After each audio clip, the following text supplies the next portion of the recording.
Well, I'd like to welcome everyone back to our Loved Ones sessions, and we have had an opportunity over the last few sessions to talk about addiction as a disease, how it progresses, how family members can change attitudes and behaviors that can be helpful to themselves and also to the loved one that has a drug or alcohol problem. We've talked about 10 specific steps that folks can take as families, co-workers, friends, in order to be able to help to kind of change the course of events as it applies to family members, loved ones who, again, are suffering from this disease. And the goal of all of that, of course, is to eventually not only to help family members to deal with addiction, but the underlying goal of all of this is for people to be able to find their way into recovery.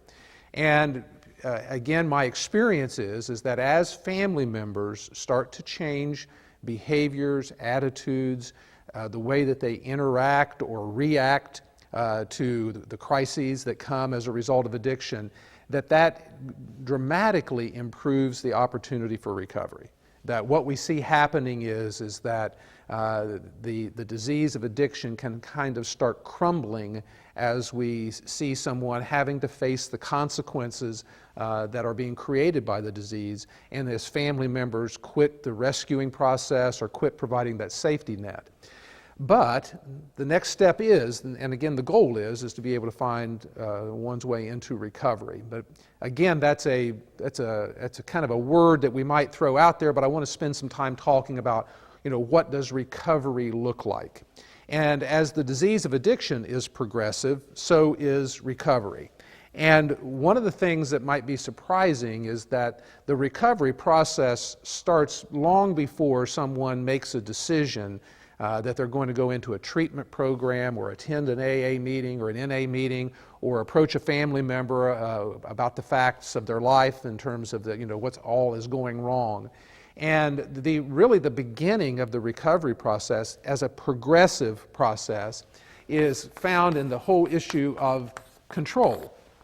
That the first thing that an addict is going to do, and it starts generally very early in the progression of their disease, is there is an effort to control.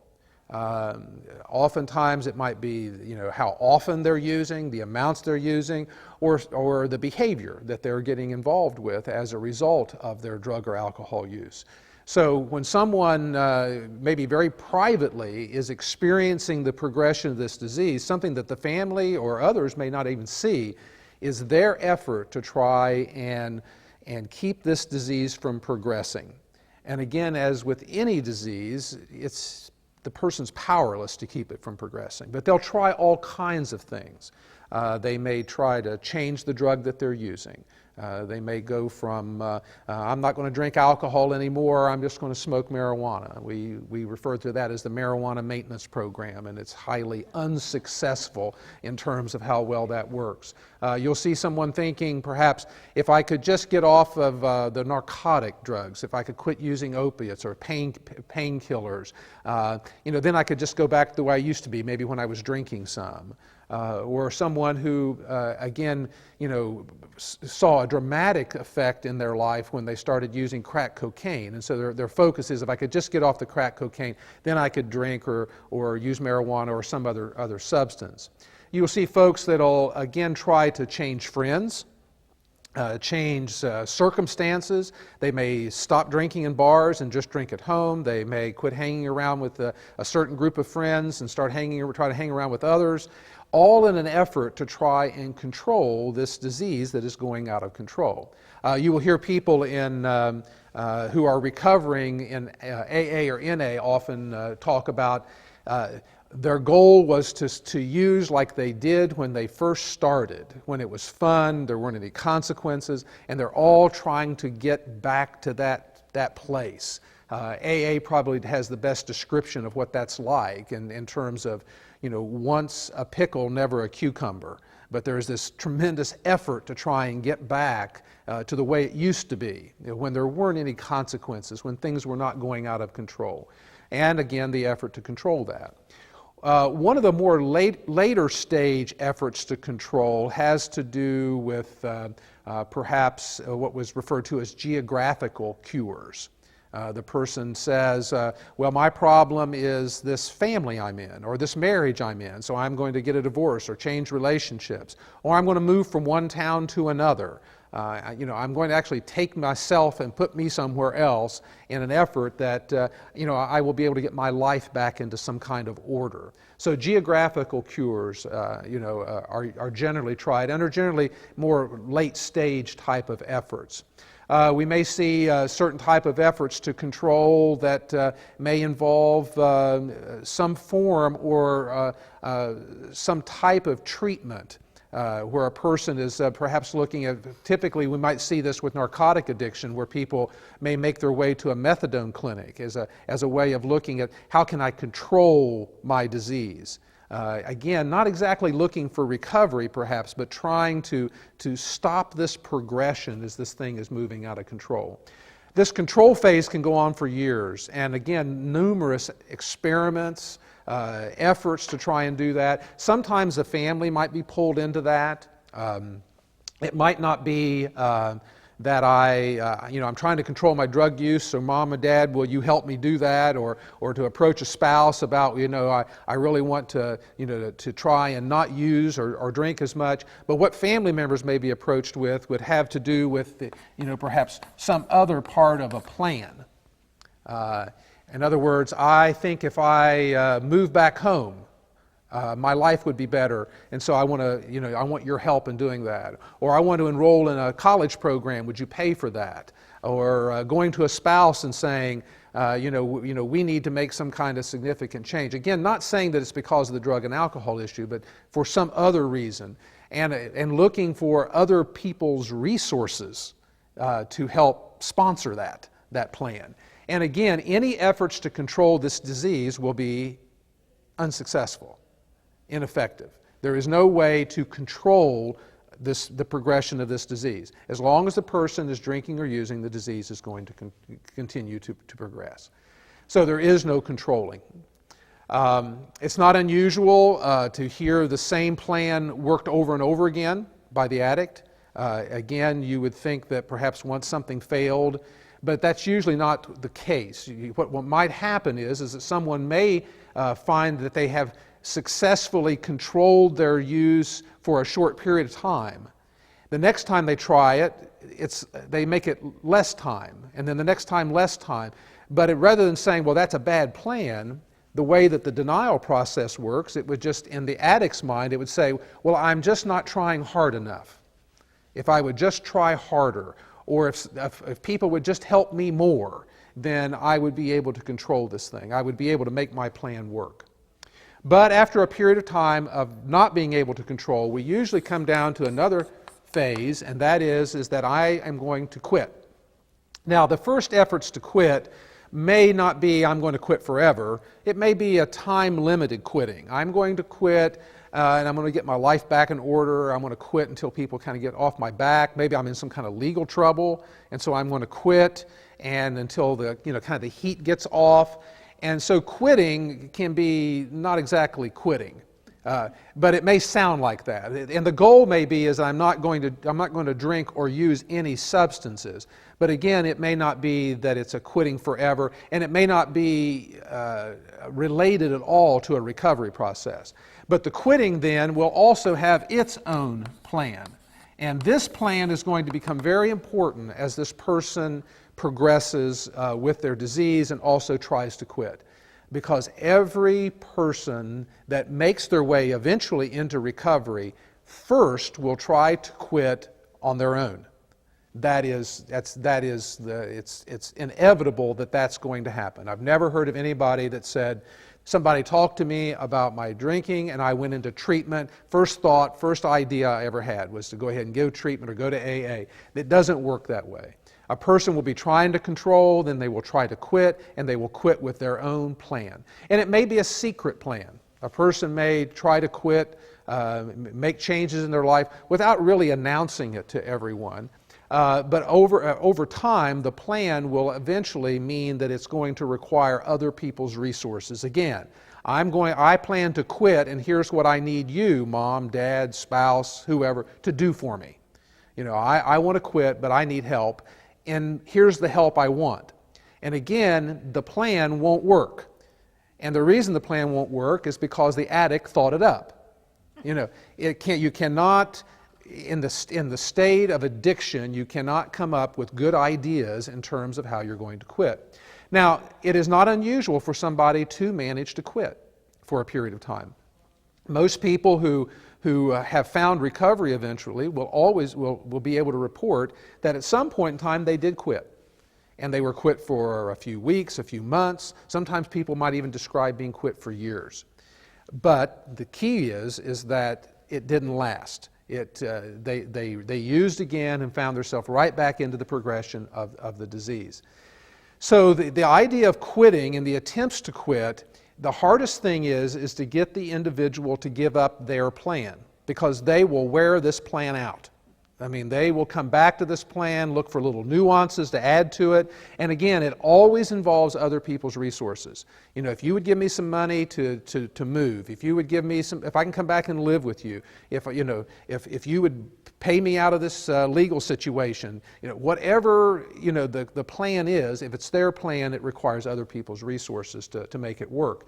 And this becomes, again, another part of that cycle of anger that family members experience, because you, as a family member, when you hear this, I want to quit, yes, I do have a drug problem and I want to quit, and here's what I need you to do for me, it's very alluring to want to jump right into that. You want to help. This is a direction that you really do want to help. And perhaps you don't have any information as a family member about what does recovery really look like. What does it entail? All you hear is that your loved one wants to quit, not knowing that the plan they have is doomed to failure. Again, it's very, very much a part of the way the disease works for family members to get excited, to get very interested, maybe try to be very supportive of this plan.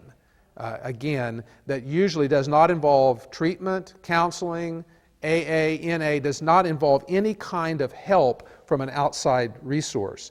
And again, as we start to talk about what does recovery really look like, that is part of the key, is that the plan for quitting does not come from the addict or the alcoholic, that the plan comes from someone else, someone who has recovered from this disease or someone who has treatment knowledge of how to recover from this disease. And that's where we eventually will try to work our way to, is that we will eventually work our way to a plan that is not the addict's plan.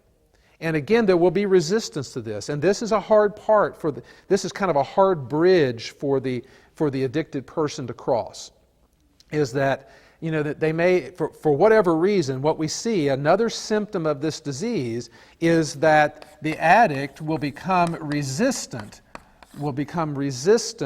to a plan that's not their own. That's part of the disease. It's part of the denial process. It's a part of how the brain is working at this point. So when an individual with this disease, when they hear that suggestion, well, perhaps you could benefit from an AA meeting, you will hear 10 reasons why that's not necessary or would not be helpful for them. If you suggest treatment, you will hear, again, resistance and reasons why that will not work. And again, that's part of the disease. It's not part of who the person is, it's just the way the disease works for the addicted person. And so we're trying to, again, get from the addict's plan to the plan. That becomes the key. What is the plan? And the plan has certain elements to it. Again, a key element for the plan that will work is that the addict is receiving help from an outside resource, other than the family and other than themselves. And again, based upon the community that you live in, there are varying resources that are available. But in most every community, we will find the presence of Alcoholics Anonymous and Narcotics Anonymous. And for family members, of course, Al-Anon. And so the plan, a successful plan, needs to involve those things, those outside resources. Treatment can also be a part of that. And again, it's different for the different communities. One of the ways that I look at this and approach it is, and again, for people who are watching this at home or a part of our audience, we know that almost everyone can say, well, I had an uncle that quit drink, just decided one day they were going to quit drinking. Or, I heard somebody, they quit drinking and they did it by, some method that they had. And again, I won't deny that you will hear stories like that, of somebody that quit. And they quit in some kind of unusual way, or they quit just on their own. I would suggest a couple of things. One is that, well, the jury may still be out on how successful that is. Because remember, sometimes this plan will work for a period of time that the addict has for themselves. It may work but it may, lead to relapse. But the second part of that is that if you went to the doctor and because you had cancer, and the doctor said, well, I have excellent outcomes for people if they will do these 5 things. And, would we bargain with those 5 things? Would we say, well, I'll do one of them, but I don't like the other 4? We would probably embrace all the things that was suggested, because the doctor would be saying, well, I know that there may have been people that have recovered from cancer in some other way, but for the majority of people, this is what has worked. And I think that we would very quickly embrace that. So when someone comes to me, either with as the addict or as a family member, I feel it's my responsibility to suggest to them the way that has worked for the most people. Again, there may be some other ways to do this, but I don't have the confidence in those ways that I would suggest, in terms of the suggestions I would offer now. And those suggestions would again be, we need professional resources. Find out what's available in your community. We know that some people are going to need various levels of care, levels of treatment that are going to be necessary for them. Some people may be able to get started in an outpatient program and be very successful. Some people, their disease may have progressed further than that, and they may need residential care. For any person that is entering into a recovery process, again, they're going to need outside help.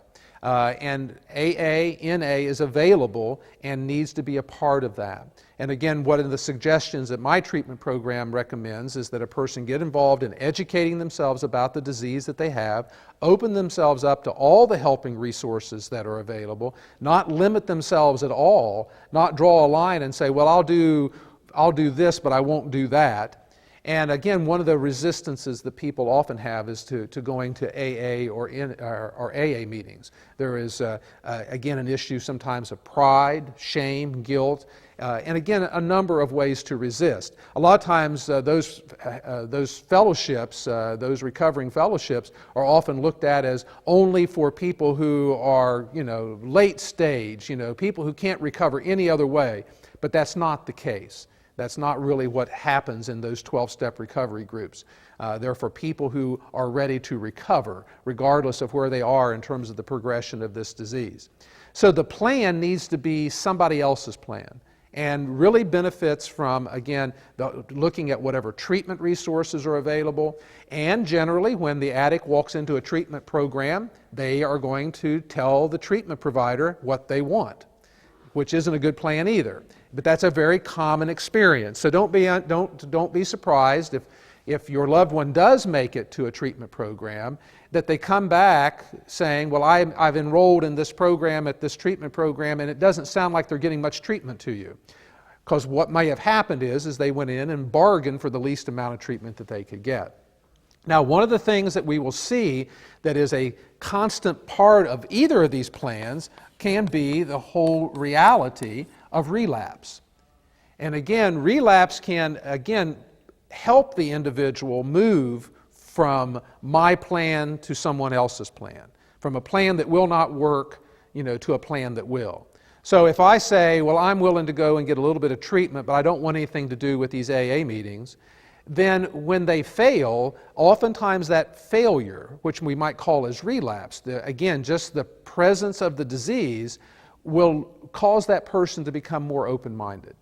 So relapse and using is a natural part of any disease, and it's a natural part of addiction. And so as someone is perhaps introduced to a recovery process and they're starting to become a little bit more open-minded, it's still rare for that person to essentially surrender, and again, that's a word that is a part of the 12-step recovery language. It's very unusual for somebody to surrender all at one time. Again, the bargaining still continues. And if they do decide, well, maybe I do need to go to these meetings, they will, again, perhaps bargain to go just to very few. I'm going to go to one of these meetings, or maybe once a week, where probably what's being recommended to them is that they get involved in a very intensive outpatient or residential treatment program, and that they go to an AA or NA meeting every day. That's more than likely what the professionals are recommending. But as a family, you may hear less than that from the person with the disease, because again, they're still caught up in denial and they're still bargaining. But the continued process of relapse can bring them again to an open-mindedness to where they finally do kind of surrender to the reality of, if I'm going to recover, I'm going to have to embrace this plan that somebody is presenting to me. A plan that's not my own, a plan that probably has some things as a part of it that again, I'm not that attractive to. Maybe I don't like groups of people. Maybe I'm kind of shy. Maybe I don't like, talking to strangers. There's all kinds of things that, again, become a part of addiction that seems to be a barrier that the person has to get over. But they do. People do eventually get over that kind of a barrier. So this is the process that gets a person to kind of that beginning point. And this can take time. It can take time for somebody to become ready, even from the moment they say, I have a problem with drugs and alcohol. Oftentimes families tend to get very excited when their loved one announces the reality of their addiction. It's like, oh, now we're going to get better. And again, if you've ever watched TV shows about recovery or addiction, oftentimes, I can remember a sitcom on years ago, and in the course of this, there was a family member that had alcoholism, and at the end of the show, it showed him picking up the phone and dialing the number, and he said, my name is such and such, is this Alcoholics Anonymous? And the credits rolled, and you just assumed, well, everyone lived happily ever after from that moment on. And again, that is a happy moment because it is a milestone in a person's getting better. Just as trying to control my disease, as coming up with my own plan. When a person does start to engage those helping resources, that is a very important milestone. But we're not there yet. We're still not to that point where we can, essentially say that this person, has immersed themselves in this process. And we also know that with this disease, if you give it less treatment or less help than it needs, it's like any other disease. If a person had cancer and they went to the doctor and they said, well, you really need chemotherapy, and the patient said, well, I'm only willing to take Tylenol, we wouldn't have a lot of help or a lot of hope that this person's getting the help that they need. So again, to get the right level of treatment, to get the right amount of involvement, to be able to match the devastation of this disease is very, very important. So this is kind of how do you get to the starting line.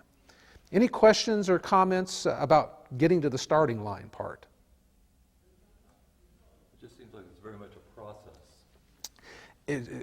Very much a process. It is a process, and it can be a very painful process for family members to kind of watch. And again, the family can play an extraordinarily important role in this. The less that the family gets involved in the addict's plan for recovery, then that shortens that plan. An example might be, I'm an addicted person and I have this plan on how I'm going to get better. And I come to you and say, well, if you could, give me enough money to get an apartment, and I'm going to get this job and everything's going to be okay. And you say, well, I wish you the best luck in the world, but I'm not going to provide any funding for that. That helps, because now the person's got to go to another plan that, again, which might get us a little closer to the plan. Or if the person says, well, I've decided to enroll in this methadone program, but I need you to pay for that and drive me there every day, to get this. And you say, well, I wish you the best luck with that, but I'm not going to pay for that. I'm not going to, to provide the transportation to that program because I don't really believe that's the kind of plan that will work for you. Then that can short circuit the amount of time that has to be spent in that part of the process. So family members who get educated about what recovery looks like, what kind of treatment's available, and what do the treatment professionals recommend? Go to a local treatment professional. Go to the counseling, the recovery services in your community. Ask them what services they have. Describe the kind of experiences that your loved one has had, and they will probably tell you in a general way, what a treatment program would probably look like, what they would recommend, and then you can hold that program up to whatever's being suggested, by your loved one. And generally, again, it takes time for those things to kind of match. But very much indeed a process. And again, it can be kind of a painful process, for families, because you really like the idea that we're talking about addiction. But I've seen, again, an addicted person spend a long time talking about their addiction. Because what we're really trying to work our way to here is a solution. We're really trying to work our way to a real solution, and that means action. And again, so the addicted person saying, well, I do have a problem, but here's why I can't do the things that are being recommended to me, that can be, again, kind of a cycle that the family can find themselves in a lot, where they're really not making any progress at all in terms of the person getting any closer to treatment. Once a person does make their way to a treatment program, and once they hear the message, and once they embrace that message, then other things start to happen. Again, it is a very positive time when a person says, okay, here's what's being recommended to me, and I'm going to do it. I give up. My plan hasn't worked. It's obvious that it hasn't. These other people have been suggesting this. I've reached a point of probably desperation with my plan and my inability to get other people to go along with my plan, that I'm willing to do whatever I'm told to do now. And again, that level of surrender will really kind of pave the way for a person to start getting the help that they need. But once they make their way into that, then we still have some things that we have to deal with. Every addict, alcoholic is going to go through some form of a withdrawal process. Again, sometimes that withdrawal may require that they need to be hospitalized. They need some type of a medical intervention. We know that alcohol is one of the more dangerous drugs in terms of withdrawal. The benzodiazepines, Valium, Xanax, those drugs can be very dangerous in terms of withdrawal. Narcotic withdrawal is not necessarily dangerous, but terribly uncomfortable. And again, there are new programs emerging that can help people, through that withdrawal process. But everyone is going to go through some form of a withdrawal, as the chemical leaves their body. And that is, again, going to be another place to where the resources of professionals are going to be very necessary. Not only to perhaps intervene, but to educate the person as to what's going to happen. If I was in the third day of withdrawal from narcotics and I thought that this is the way I was going to feel for the rest of my life, I probably wouldn't go to day 4. But if somebody was educating me in terms as how long will this last? What is it going to look like? How am I going to feel? What's going to happen next? Again, that is a role for the professional, is to be able to start kind of mapping what the recovery process looks like. Because if a person was trying to go through that just on their own, they would get pretty discouraged, because there are going to be some periods of time in recovery that can be pretty unpleasant. Again, withdrawal being obviously unpleasant, but then there's going to be other things that happen. This person's life, their physical body has become, very chaotic. They're not going to sleep well. Or they're perhaps going to have problems with their, with their diet and eating. There's going to be all kinds of emotional issues involved in terms of irritability and restlessness and discontent. That's going to be kind of a process that comes and goes as this person tries to stay sober. So the first weeks or months of recovery can be a very difficult time for the person. It's very much a roller coaster. Kind of the best of times and the worst of times all rolled into one.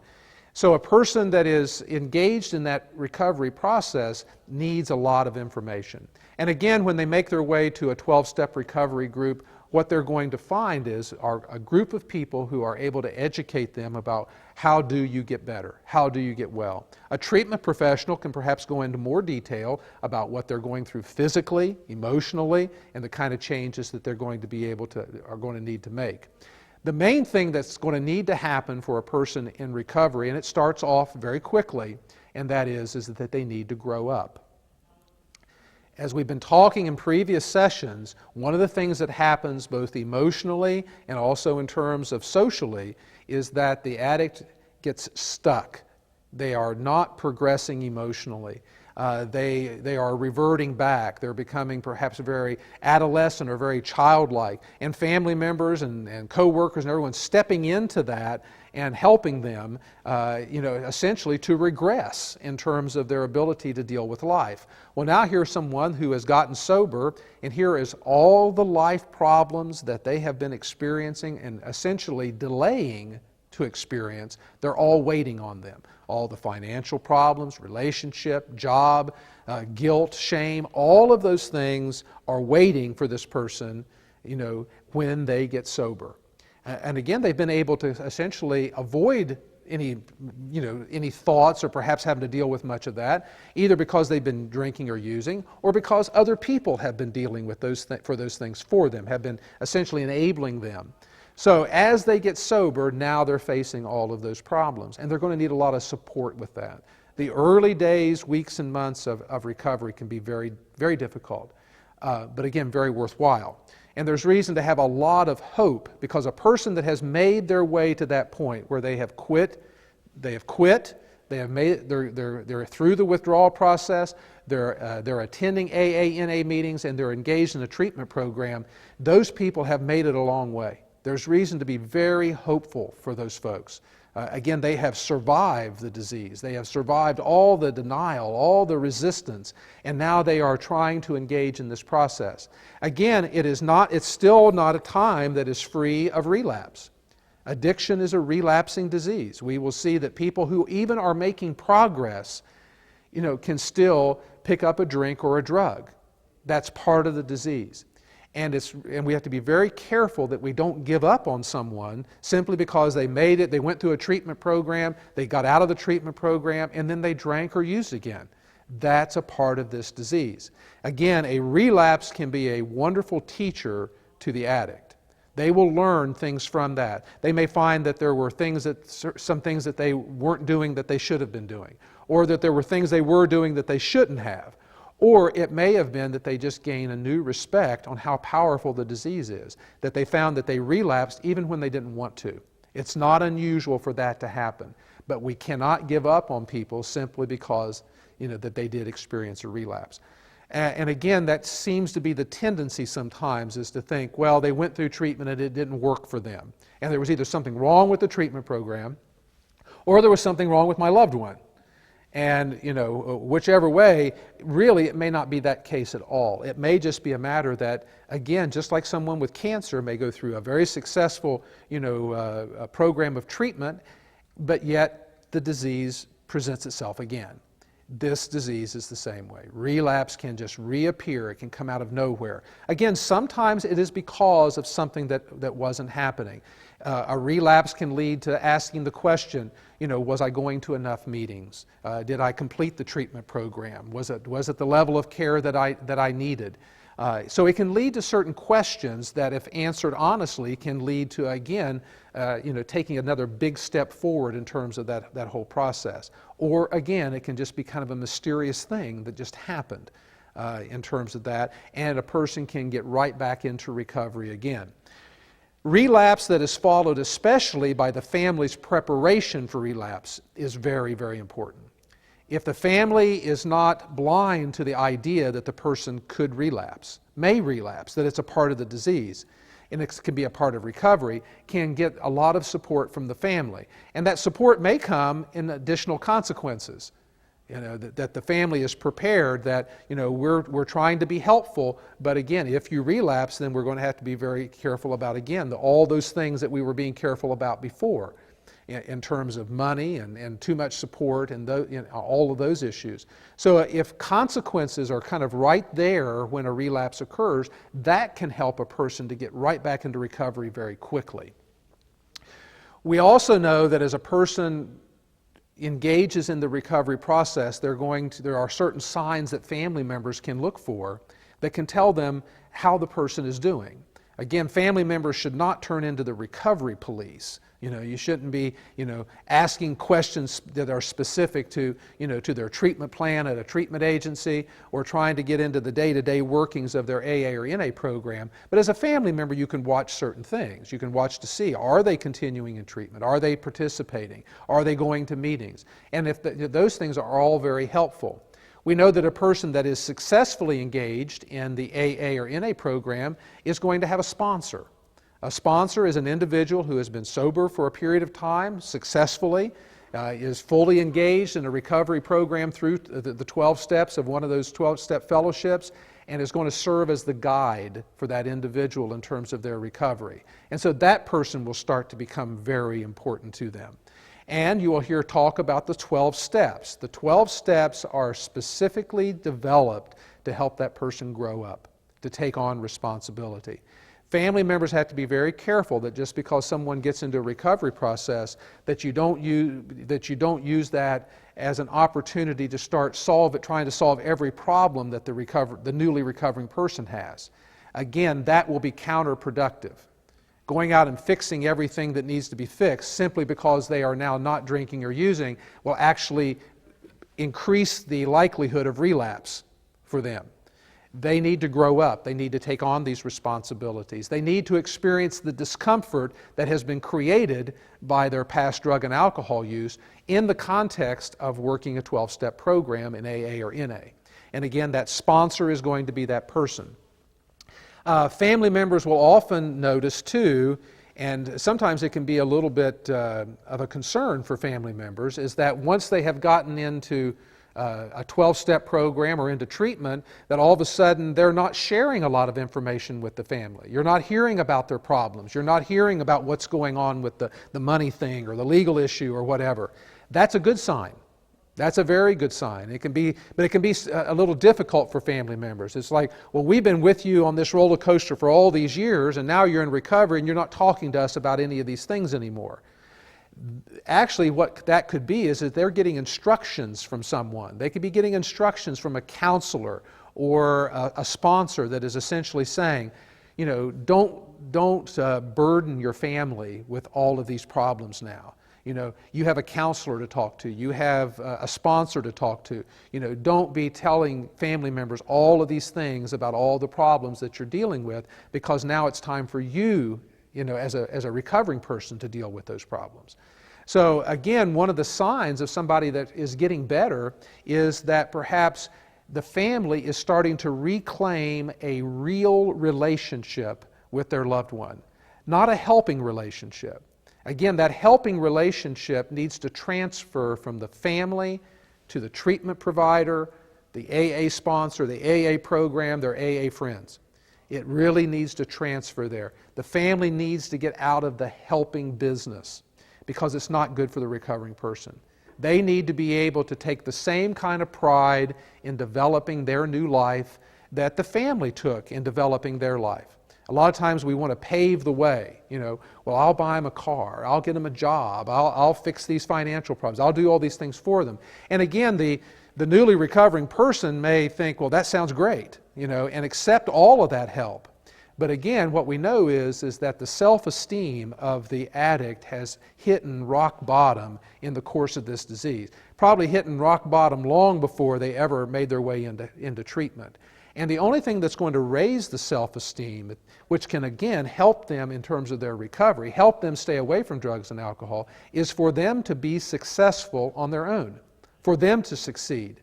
And it may be pretty tough to take a job at a fast food restaurant, when they might have education, they might be pretty smart. They may have had a lot better jobs in the past.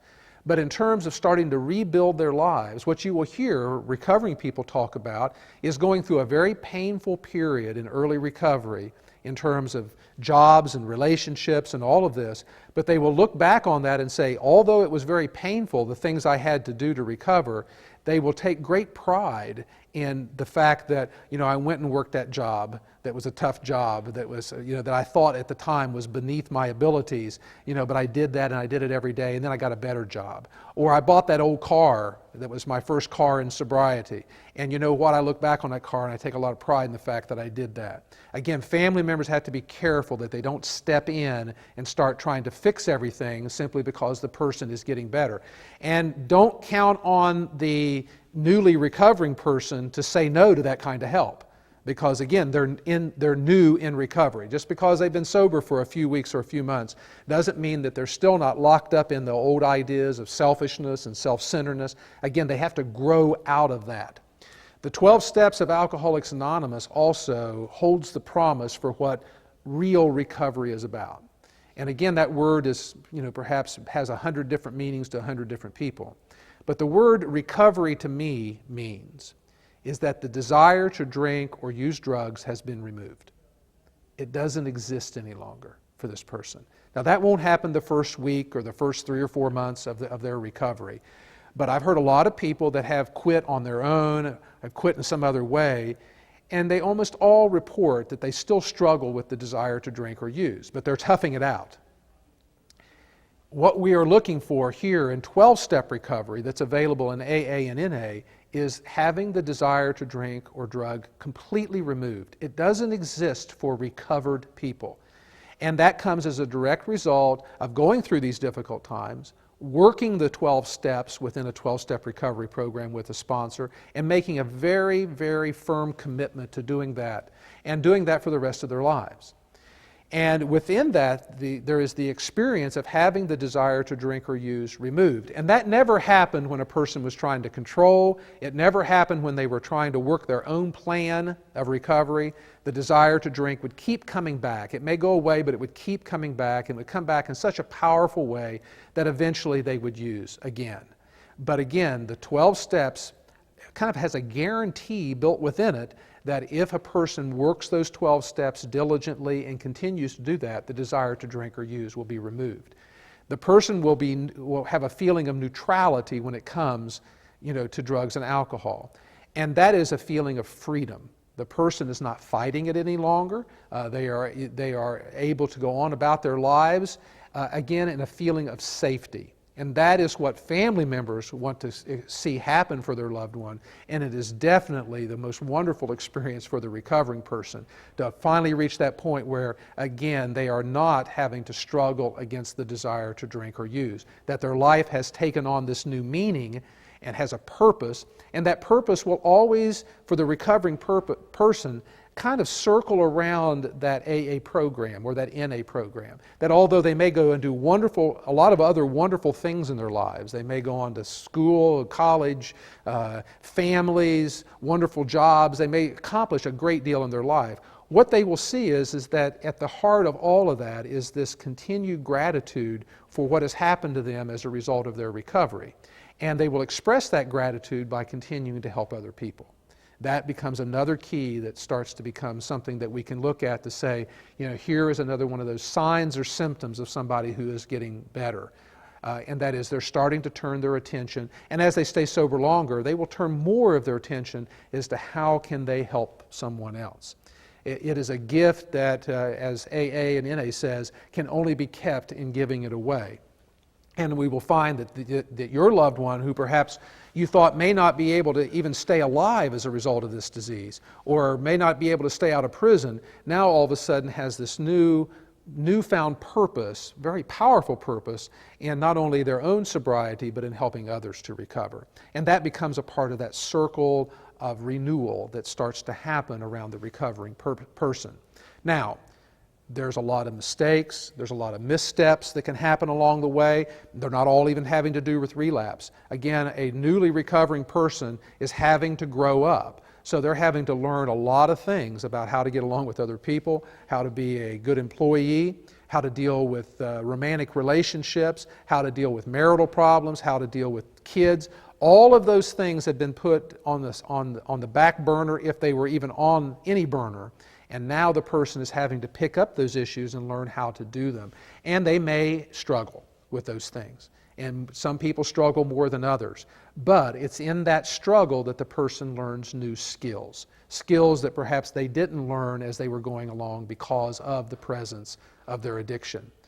There's a lot of reasons for family members to be very hopeful about their loved one moving into a recovery process as long as they're able to see it as a process. If your loved one is not asking for help, maybe trying to control it, maybe quits every once in a while, comes to you with a plan, it's very important for you to be able to continue to tell the truth. Learn what a recovery plan really looks like so that when you are approached as a family member, you're able to say, here's what I know that recovery looks like.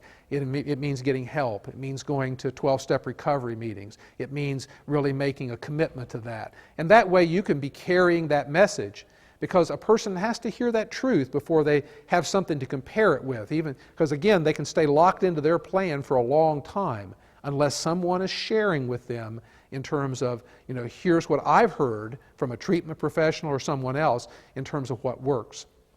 I would also highly recommend, as I have before, going to open AA meetings. Open to the public, you can go in and you can hear people share their story of how they did recover. And you will hear these things talked about. You will hear about resistance, you will hear about surrender, you will hear about how, they had to grow up, in that 12-step program, and how they had to take on responsibility, how they had to be able to share what they had learned with other people as a part of that.